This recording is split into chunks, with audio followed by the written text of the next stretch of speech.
the heart drives the mind. And therefore, when today, practically any organization, if it wants to remain in business and also be profitable, it must build its emotional competence.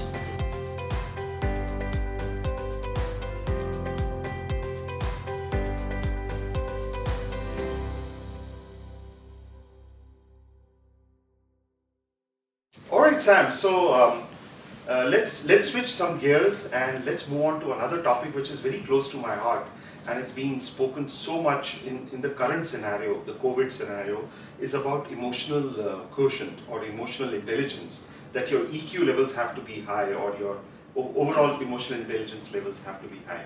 So, any thoughts, any stories, any anecdotes? Well, that's a great point you raise, Amit.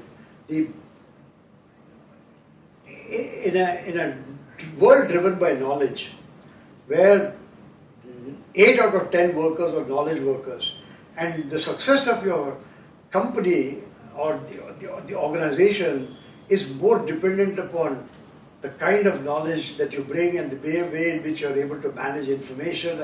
It's all intellectual.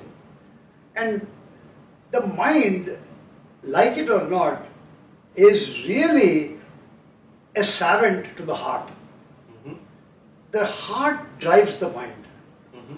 And therefore, when today, practically any organization, if it wants to remain in business and also be profitable, it must build its emotional competence. Mm-hmm. Without the emotional competence, it cannot survive. Mm-hmm. Simply being terrific in a particular domain, or having great domain knowledge is not good enough. You see, the field of medicine, it is so visible.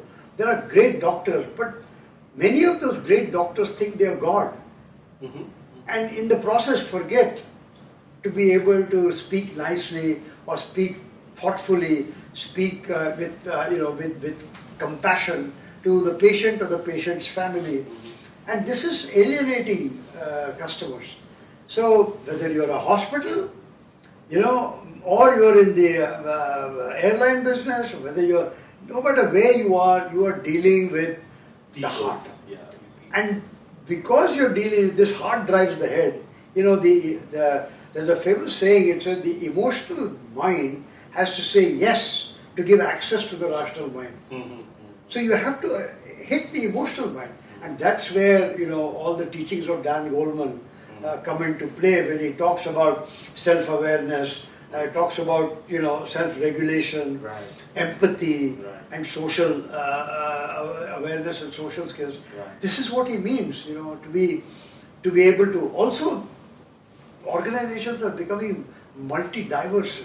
That people from all parts of the world are working, all ages are working. Correct. We've got 20-year-olds and 70-year-olds. So there's all forms of diversity in it all. One shoe or one size cannot fit all. That's where the emotional competence, the emotional quotient or EQ comes into play. I cannot overemphasize the importance of emotional intelligence. And if you look at, in my opinion, take Facebook.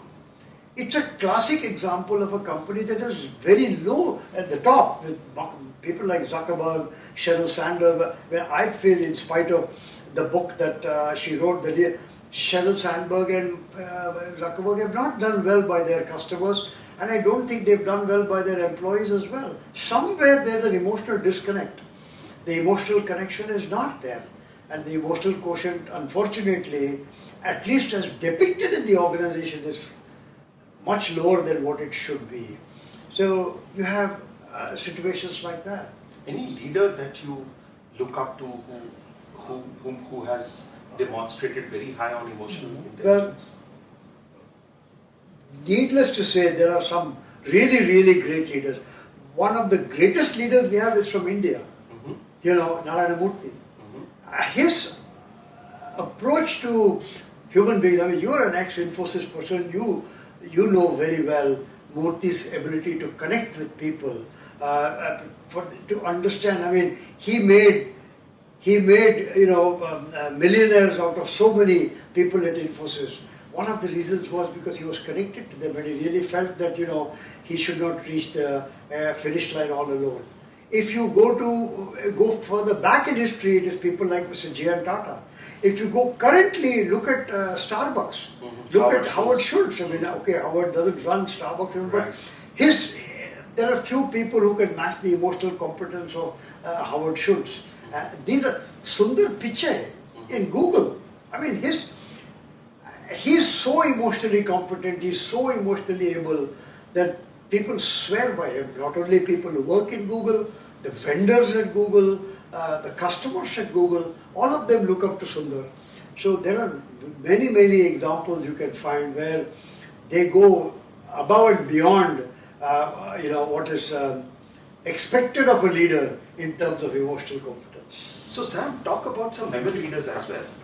Yeah, I should have thought about it myself. I mean, take Indra Nooyi. She ran PepsiCo from 2006 to 2019. Her whole idea, this PWP, which she brought in, the performance with purpose. She said that the best you can get out of people is when they are happy. And if people have got families at home and they cannot connect what they are doing with the family with what they are doing at work, then they will be unhappy and they will not even be able to continue. And she says, more than half the world is now women. If you go to even an engineering school like MIT, 49% are women. Right. So it's not only non-technical, even technical field women have, and she is one who really showed in PepsiCo what it means to be emotionally close to your employees, which is why she created all these facilities for people with children, people with other responsibilities, people with parents, and the writing is on the wall. The performance of Pepsi during her tenure was outstanding. That's if you want a woman leader with emotional intelligence, I will say vote for Indra Nooyi. Okay, good. Thanks.